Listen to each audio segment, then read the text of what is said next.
G'day everyone, welcome back. This is turn 27 of my multiplayer match against Gaming for the Colonel. We're playing Strategic Command American Civil Wars Wars in the Americas expansion. We're playing the 1898 Remember the Maine campaign about the Spanish-American War.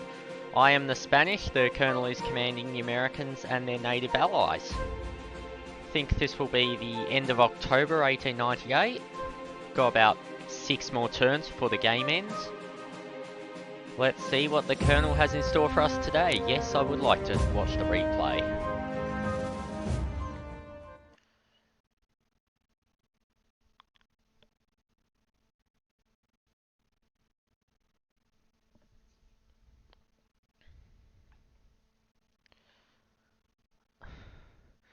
The game always seems to center on the north of the Philippines. I'm not sure what he's doing there, because I've never seen any American units since I chased off his navy a while ago.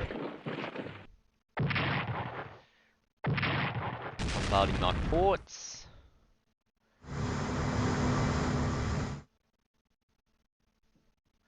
Alright. It's a couple of days since I recorded the last episode, so I'm gonna have to review where we're at.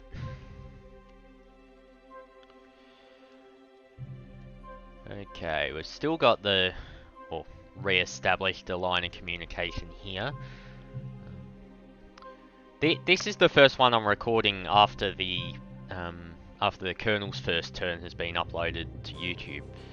We are quite a bit further through the game than what we're able to see of each other's sides, so I don't think there's too much intelligence to be gained from watching the opponent. I do know he's been trying to concentrate on getting more partisans. I will say there is actually a cap to the amount of partisans that can spawn for each country.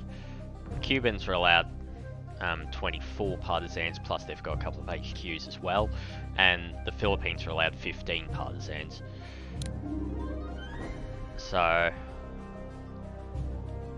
there is certainly a decent strategy in trying to get them to spawn quickly, but you can't just, you know, avoid every partisan hex in the hope of getting some insane number of partisans. There is a limit.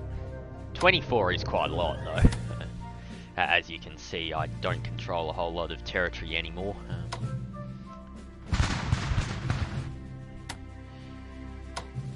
My soldiers continue to be ineffective at chasing off the Filipinos. We start at 70. Right. Yep, he controls just about everything down there.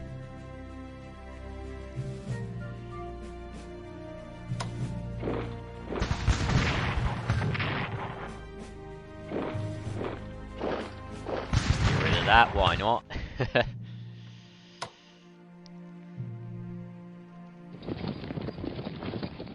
Now what are you doing there?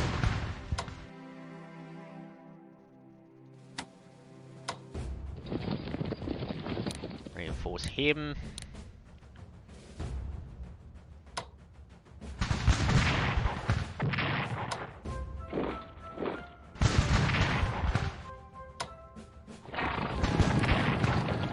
And off he goes. Very nice. Oh, he did end up leaving the fortress open. If I had more than 3 units there, I might attempt to capture it. At this point in the game, probably not any point in doing so.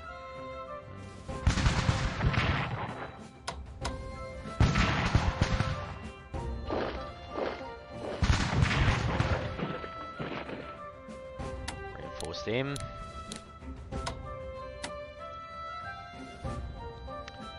Garrison Puerto Rico's looking fine. Canary Islands looks fine. I'm not sure if the Colonel's realised or not. As the Americans, you can send a amphibious attack and actually capture these two. Puts a bit of a hole in Spanish fighting spirit if you do so. Doesn't contribute towards victory directly, however. It was a plan that was I think the Spanish were a bit more concerned about it than the amount of American planning that actually happened, but certainly is one of the interesting possibilities of this war. Alright, I have some warships somewhere.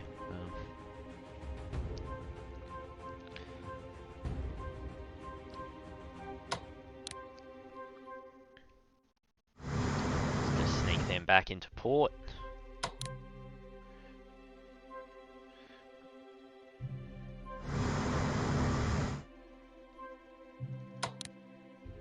Ooh, you can't make it. Okay. What?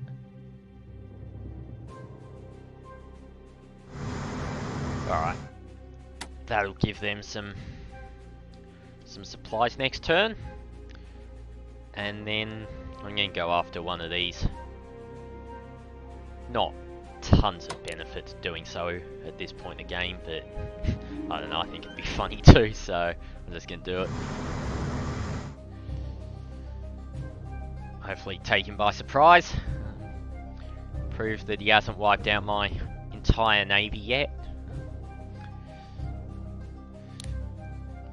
What the loss is looking like, I'm actually not sure.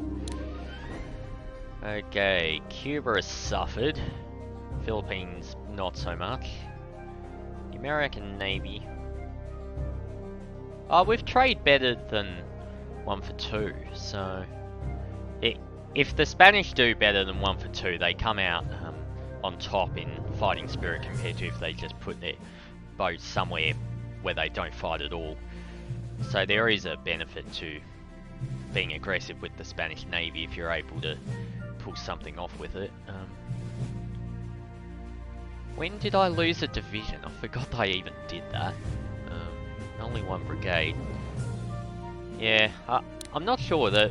I haven't actually seen a lot of American units. I know he's got a HQ and a couple of artillery in Guantanamo, or near it. And I did wipe out his offensive up here. But the Americans can build more than 5 units, so... I don't really know what his plan has been. A little bit confused because he's been very, very cautious. Not sure if it was deliberate or not. He did mention he thought he wasted some of his points early on buying the artillery. I would have to agree with that based on what I've seen of how the game's gone. But even so, even if you take out 2 divisions to buy those artillery, you've still got enough points to actually launch something of an offensive, so... Yeah, so I'll be very interesting when the game's over to sort of peel back the fog of war and see where everything is. I suspect he launched an attack somewhere and just got stuck. Can't really think of any other explanation, so... Anyway, that wraps up this turn. Colonel, it is your turn again. Manila remains under siege, of course it does. Thanks for watching. I'll see you in the next episode.